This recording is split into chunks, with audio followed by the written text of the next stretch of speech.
Episode start होता है और जियांगरेन मैंगटिंग का चेहरा पकड़कर बोल रहा होता है, मैंगटिंग, क्या तुम मुझसे इतनी नफरत करती हो कि तुम मुझे छूना भी नहीं चाहती? तभी मैंगटिंग उसके हाथ पर एक थप्पड़ मार देती है और जियांगरेन जब देखता है तो मैंगटिंग के आंख से आंसू आ रहे होते हैं। ये देखकर जियांगरेन हैरान होते हुए बोलता है, सॉरी यार, मुझे तुम्हारा हाथ देखने दो। दर्द हो रहा है क्या? रो मत, ठीक है, मैं बेवकूफ हूं, मुझे तुम्हें तंग नहीं करना चाहिए था। क्या डर लग रहा है? मैं बहुत धीरे चलाऊंगा, बिल्कुल घोंघे की चाल में, ठीक है? मैंगटिंग बोलती है, धीरे चलाना और मुझे फिर कभी झूठ मत बोलना। जियांगरेन बोलता है, हाँ ठीक है। फिर वो अपना कोट उतारकर साइकिल पर लगाते हुए बोलता है, बैठ जाओ, ऐसे ज्यादा आरामदायक है। उसके बाद वो दोनों वहां से जाने लगते हैं। जाते हुए जियांगरेन अपने मन में ही बोलता है, मैं कितना बेवकूफ हूं, मैं तो बस उसका आलिंगन चाहता था, लेकिन मैंने उसे लगभग रुला ही दिया। कुछ समय बाद वो दोनों मैंगटिंग के घर पहुंच जाते हैं। मैंगटिंग बोलती है, यही मेरा घर है। जियांगरेन, धन्यवाद, ये लो तुम्हारी जैकेट। उसका जैकेट देने के बाद मैंगटिंग वहां से जाने लगती है। तभी पीछे से जियांगरेन बोलता है, मैंगटिंग। ये सुनकर मैंगटिंग जियांगरेन को देखती है तो जियांगरेन बोलता है, कुछ नहीं, बस घर चली जाओ। मैंगटिंग बोलती है, ठीक है। और जियांगरेन सोच रहा होता है, मैं उसे अपना प्यार कैसे दिखाऊं, उसे डराए बिना। उसके बाद हम नंबर 7 हाई स्कूल का सीन देखते हैं, जहां जाओ नुआनचेंग मैंगटिंग से बोल रही होती है, टिंग, तुम्हारे पास इतने सारे फल क्यों हैं? क्या ये किसी और के लिए हैं? उसके बाद हम पिछले रात का सीन देखते हैं, जहां मैंगटिंग शुयांग से बोल रही होती है, शुयांग, इसे आयोडीन से साफ करो। शुयांग इसके लिए धन्यवाद बोलता है। मैंगटिंग बोलती है, तो क्या हुआ, तुम बिना वजह किसी को नहीं मारते? शुयांग बोलता है, जब मैं स्कूल से शुलान को लेने गया, मैंने देखा कि एक लड़का उसे चूम रहा था और मैं गुस्से में आकर उसे पीट बैठा। हैरानी की बात यह रही कि वो सीढ़ियों से गिर गया और अब अस्पताल में है। मैंगटिंग बोलती है, समझ गई, उस पर कोई मरहम लगा लो, नहीं तो निशान रह जाएगा। शुयांग बोलता है, क्या तुम मुझसे नाराज नहीं हो? मैंगटिंग बोलती है, मैं क्यों नाराज हूं? अपनी बहन की रक्षा करना तो एक नेक काम है और तुम जल्दी गुस्सा नहीं होते। तुम्हारे गुस्से हमेशा किसी असहनीय चीज के जवाब में होते हैं। और फिर वो अपने मन में ही बोलती है, जैसे मेरी पिछली जिंदगी की आग इतनी भयानक थी हूं कि काबू से बाहर हो गई। लेकिन शुयांग फिर भी आग में कूद पड़ा मुझे बचाने की कोशिश में। मैं शुलान के कमरे में फंस गई थी और वो मुझे नहीं बचा सका। और अभी के समय में मैंगटिंग शुयांग से बोल रही होती है, अगली बार इतनी जल्दबाजी मत करना, अगर वो मर जाता तो तब पछताने का कोई मतलब नहीं। शुयांग बोलता है, मुझे उसे मारने का कोई पछतावा नहीं है, बस अब वो उसके इलाज के लिए $25,000 मांग रहे हैं। यह सुनकर मैंगटिंग हैरान होते हुए बोलती है, क्या $25,000? शुयांग बोलता है, पापा ने पहले ही 6,000 दे दिए हैं, बाकी हम नहीं दे सकते। मैंगटिंग बोलती है, शुयांग, हिम्मत रखो, गणित ओलंपियाड में पहला पुरस्कार $8,000 का है। तुम्हारी भौतिकी में प्रतिभा को देखते हुए अगर तुम प्रतियोगिता में हिस्सा लो तो जरूर जीत सकते हो और पापा की आर्थिक परेशानी कम कर सकते हो। शुयांग बोलता है, हाँ, मैं प्रतियोगिता में हिस्सा लूंगा और इनाम की राशि जीतूंगा। यह सोचने के बाद मैंगटिंग वहां से जाते हुए बोलती है, हाँ, मेरे पापा को कुछ जरूरी काम है, मैं उनकी मदद करूंगी और वो चीजें अस्पताल में भर्ती एक लड़के को पहुंचा दूंगी। उसके बाद हम स्कूल खत्म होने के बाद का सीन देखते हैं, जहां हे जुनमिंग झाओ नुआनचेंग से बोल रहा होता है, हाय, तुम्हारा नाम क्या है? झाओ झाओ क्या? झाओ नुआनचेंग बताती है, मेरा नाम झाओ नुआनचेंग है। तभी जियांगरेन बोलता है, मैंगटिंग कहां गई? झाओ नुआनचेंग बोलती है, टिंग अस्पताल गई है। उसके बाद हम हॉस्पिटल का सीन देखते हैं, जहां वो लड़का मैंगटिंग से बोल रहा होता है, बेहद खूबसूरत। मैंगटिंग बोलती है, हेलो चेनशुओ, ये मेरे भाई शुयांग की माफी का तोहफा है। चेनशुओ बोलता है, अरे रुको जरा, क्या तुम्हारे परिवार को अभी भी मेरे इलाज के लिए $19,000 देने नहीं हैं? क्या तुम्हारे पापा भुगतान नहीं करने का सोच रहे हैं? मैंगटिंग बोलती है, तुम्हारा परिवार ही ज्यादा पैसे मांग रहा है। हम इलाज के बिल देखना चाहते थे ताकि राशि की पुष्टि कर सकें, लेकिन तुम्हारे परिवार ने हमें बिल नहीं दिए। और तुम्हारे और शुलान के बारे में मुझे याद है कि तुम झांग यी के बॉयफ्रेंड हो। चेनशुओ बोलता है, यो, तुम मुझे अच्छी तरह जानती हो, वैसे भी तुम्हारे भाई ने मुझे मारा है और उसे इसका भुगतान करना होगा। अगर तुम सच में इसे नहीं चुका सकती तो ऐसा करो, अगर तुम मेरी गर्लफ्रेंड बन जाओ और मेरे साथ खेलो तो मैं इसे आगे नहीं बढ़ाऊंगा। तभी वहां पर जियांगरेन आकर बोलता है, क्या मैं तुम्हारे साथ खेलूं? जियांगरेन को देखकर चेनशुओ डरते हुए बोलता है, जियांग रैन वो में।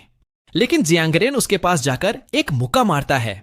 उसके बाद वो एक गमले से मारते हुए बोलता है, जबकि तुम्हें खेलना इतना पसंद है तो मैं तुम्हारे साथ खेलूंगा। ये देखकर मेंगटिंग बोलती है, जियांगरेन रुको अब। लेकिन जियांगरेन उसे मारते हुए बोल रहा होता है, अब मुझे तुम्हारी चिकित्सा खर्चों का भुगतान करना है। चिंता मत करो, मैंने तुम्हारे अंतिम संस्कारों के खर्चों की भी व्यवस्था कर दी है। मेंगटिंग उसका कोट पकड़कर बोलती है, जियांगरेन बस करो, अगर तुम उसे फिर से मारोगे तो वो मर जाएगा। लेकिन जियांगरेन नहीं रुकता, जिसे मेंगटिंग उसके सामने आकर बोलती है, जियांगरेन मैंने कहा था रुक जाओ। अपने सामने मेंगटिंग को देखकर जियांगरेन उस लड़के को छोड़ देता है और फिर वो वहां से जाने लगता है। थोड़े समय बाद मेंगटिंग भी बाहर आते हुए सोचती है, जियांगरेन वो कहां गया? तभी वो जियांगरेन को बाहर देखती है। उसके बाद वो जियांगरेन के पास आकर बोलती है, तुम्हारे हाथ की चोट है, उसका इलाज करना याद रखना। और वो दवा देकर वहां से जाने लगती है। तभी पीछे से जियांगरेन उसका हाथ पकड़कर उसे किस कर लेता है। ये देखकर मेंगटिंग बहुत ही ज्यादा हैरान होती है। फिर वो जियांगरेन को पीछे करते हुए बोलती है, जियांगरेन ये तुम क्या कर रहे हो? जियांगरेन बोलता है, और तुम क्या चाहती हो? मैं जा चुका था, तुम यहां तक मेरा पीछा क्यों करती आई? मेंगटिंग बोलती है, क्या मुझे सच में नहीं करना चाहिए? जियांगरेन बोलता है, हाँ तुम्हें नहीं करना चाहिए। मेंगटिंग बोलती है, तो फिर मुझे छोड़ दो। जियांगरेन अपने मन में ही बोलता है, अगर मैं अभी उसे छोड़ दूं तो शायद मैं उसे हमेशा के लिए खो दूंगा। फिर वो मेंगटिंग से बोलता है, मैं उसे नहीं मारूंगा, मुझे पता है कि मुझे क्या करना चाहिए। मेंगटिंग बोलती है, ओह ठीक है। जियांगरेन बोलता है, तुम मुझ पर भरोसा नहीं करती है ना? मेंगटिंग बोलती है, हाँ करती हूं। जियांगरेन बोलता है, झूठी। मेंगटिंग बोलती है, ऐसा दोबारा मत करना, वो बुरा इंसान है और अगर कुछ सच में गलत हो गया तो तुम्हें उसकी कीमत चुकानी पड़ेगी, ये इसके लायक नहीं है। जियांगरेन खुश होकर बोलता है, क्या तुम मेरी परवाह कर रही हो? ये बोलकर जियांगरेन मेंगटिंग को गले लगा लेता है। ये देखकर मेंगटिंग शर्माते हुए बोलती है, मुझे छोड़ दो, लोग हमें देख रहे हैं, तुम्हें जरा भी शर्म नहीं है? जियांगरेन बोलता है, हाँ नहीं है। थोड़े समय बाद जियांगरेन मेंगटिंग के कपड़ों को देखते हुए बोलता है, तुम्हारी स्कूल यूनिफॉर्म पर खून लगा है, मैं तुम्हें कपड़े बदलने ले चलता हूं। मेंगटिंग वहां से जाते हुए बोलती है, घर जाने से पहले अपनी जैकेट उतार देना, मैं पहले निकलती हूं। पीछे से जियांगरेन उसका हाथ पकड़कर बोलता है, बारिश अभी रुकने वाली नहीं है, मैं किसी को कार लेकर आने को कहता हूं ताकि तुम्हें घर छोड़ सके। मेंगटिंग बोलती है, नहीं मैं अपनी साइकी। लेकिन तभी बीच में ही जियांगरेन हे जुनमिंग से बोलता है, हेलो हे जुनमिंग, मुझे हॉस्पिटल के पास से लेने आओ, उसके बाद हम देखते हैं। जियांगरेन कार में बैठकर मेंगटिंग से बोल रहा होता है, वापस जाकर कुछ मत कहना, मैंने उसे मारा था और मैं अस्पताल में इस मामले को संभाल लूंगा। लेकिन मेंगटिंग उसका कोई भी जवाब नहीं देती, जिसे जियांगरेन बोलता है, तुम झूठ बोलना जानती हो, क्या तुम चाहती हो कि मैं तुम्हें सिखाऊं? मेंगटिंग बोलती है, मजाक करना बंद करो। जियांगरेन बोलता है, क्या तुम मेरी चिंता कर रही हो? जब मैं तुम्हारे साथ हूं तो तुम्हें डरने की जरूरत नहीं है। फिर वो उसके पास जाकर बोलता है, क्या वो तुम्हारा पहला केस था? ये सुनकर मेंगटिंग शर्माते हुए बोलती है, जियांगरेन तुम बहुत ही अनोइंग हो। हे जुनमिंग, बोलता है मेंगटिंग, हम तुम्हारे घर पहुंच गए हैं। ये सुनते ही मेंगटिंग वहां से तुरंत भाग जाती है। उसे भागता देखकर हे जुनमिंग बोलता है, हाँ अभी तुमने क्या कहा भाई जियांगरेन? मेंगटिंग अचानक इतनी नाराज क्यों है? जियांगरेन बोलता है, अपना ध्यान ड्राइविंग पर लगाओ, इतना बकवास मत करो। और फिर वो अपना होठ पकड़कर अंदर ही अंदर हंसने लगता है। उसके बाद हम अगले दिन का सीन देखते हैं, जहां मेंगटिंग 3 घंटे पहले का बातें याद कर रही होती है। एक पुलिस वाला बोल रहा होता है, तुम शुयांग हो है ना? हमें रिपोर्ट मिली है कि तुमने कल चेनशू को चोट पहुंचाई, हमें कानून के अनुसार तुम्हें पूछताछ के लिए ले जाना होगा, प्लीज हमारे साथ चलो। तभी उसके पापा बोलते हैं, सर क्या इस मामले में कोई गलत फहमी है? मेरे बेटे का पहले चेनशू से झगड़ा हुआ था, लेकिन वो एक हादसा था जो कुछ दिन पहले हुआ था, वो कल कैसे घायल हो सकता है? दूसरा पुलिस भाई बोलते हैं, कल रात चेनशुओ की सर्जरी हुई और वो गंभीर रूप से घायल था। अगर कोई गलत फहमी है तो हम उसका नाम साफ कर देंगे, डरने की जरूरत नहीं है, ये सिर्फ एक जांच है, अगर उसका इससे कोई लेना देना नहीं है तो उसे छोड़ दिया जाएगा। ये याद करके मेंगटिंग अपने मन में ही बोलती है, मैं उम्मीद करती हूं कि शुयांग सुरक्षित लौट आए। तभी एक लड़की बोलती है, अरे सुनो, पास वाले स्कूल में अभी पुलिस की गाड़ी आई है, कह रही है कि वो जियांगरेन को गिरफ्तार करने आई है। मैंने सुना कि जियांगरेन ने किसी को पीटा और फिर खुद ही पुलिस को बुला लिया। ये सुनकर मैंगटिंग सोचती है, क्या जियांगरेन उसने खुद पुलिस को बुलाया? वो लड़की बोलती है, क्या जियांगरेन लड़ाई झगड़ा वाला नहीं है? मैंने कहा था कि ऐसे लोग जरूर कोई अपराध करेंगे और एक दिन जेल जाएंगे, और मुझे नहीं लगा था कि ये इतनी जल्दी सच हो जाएगा। और तभी मैंगटिंग वहां से जाने लगती है। ये देखकर झाओ नुआनचेंग बोलती है, टिंग तुम कहाँ जा रही हो? क्लास शुरू होने का समय हो गया है। लेकिन मैंगटिंग जियांगरेन के स्कूल के पास आकर बोलती है, जियांगरेन। ये सुनकर जियांगरेन मैंगटिंग की तरफ देखने लगता है।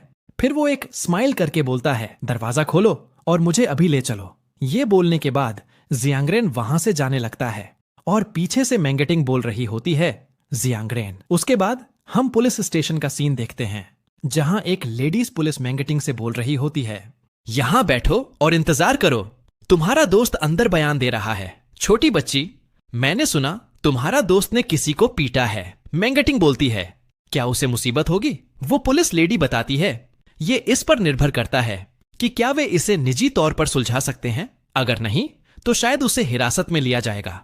मैंने सुना कि जिसे पीटा गया था वो अभी तक होश में नहीं आया है। लगता है उसे बहुत पैसे देने पड़ेंगे। कुछ समय बाद जियांगरेन बाहर आकर मैंगटिंग से बोलता है, कमबख्त तुम मेरे आसपास क्या कर रही हो? मैंगटिंग जियांगरेन को देखकर बोलती है, जियांगरेन। लेकिन जियांगरेन उसका हाथ पकड़कर वहां से ले जाते हुए बोलता है, तुम मेरे साथ चलो। क्या तुम बेवकूफ हो? यहां क्या कर रही हो? तुमने स्कूल में मेरा नाम क्यों पुकारा? अगर किसी ने तुम्हें देख लिया तो तुम क्या सफाई दोगी? मैंगटिंग बोलती है, क्या तुम ठीक हो? जियांगरेन बोलता है, हाँ बिल्कुल। मैंगटिंग बोलती है, लेकिन उन्होंने कहा तुम्हें हिरासत में लिया जा सकता है। जियांगरेन बोलता है, कोई बड़ी बात नहीं है, वैसे भी मेरी छवि खराब है, मुझे फर्क नहीं पड़ता। यह सुनकर मैंगटिंग सोचती है, आखिरकार उसने उस लड़के को मेरे लिए पीटा था। जियांगरेन मैंगटिंग का आंसू साफ करते हुए बोलता है, मैं वादा करता हूं तुम्हारे भाई के बारे में एक शब्द भी नहीं कहूंगा, डरो मत, ठीक है? मैंगटिंग बोलती है, तो क्या तुम्हें परेशानी होगी? जियांगरेन बोलता है, नहीं, वो तो कोई खास नहीं है। ठीक है, क्लास में वापस जाओ। अच्छी स्टूडेंट, क्या तुमने छुट्टी ली थी? यह सुनकर मैंगटिंग बोलती है, नहीं।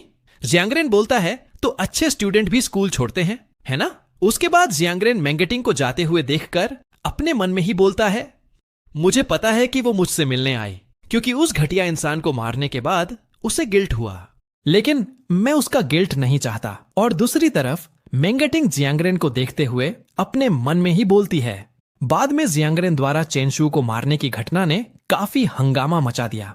मैंने सुना कि जियांग परिवार को मामला सुलझाने के लिए भारी मेडिकल खर्च देना पड़ा, लेकिन इस घटना का फॉर्च्यून वोकेशनल स्कूल पर भी बड़ा असर पड़ा।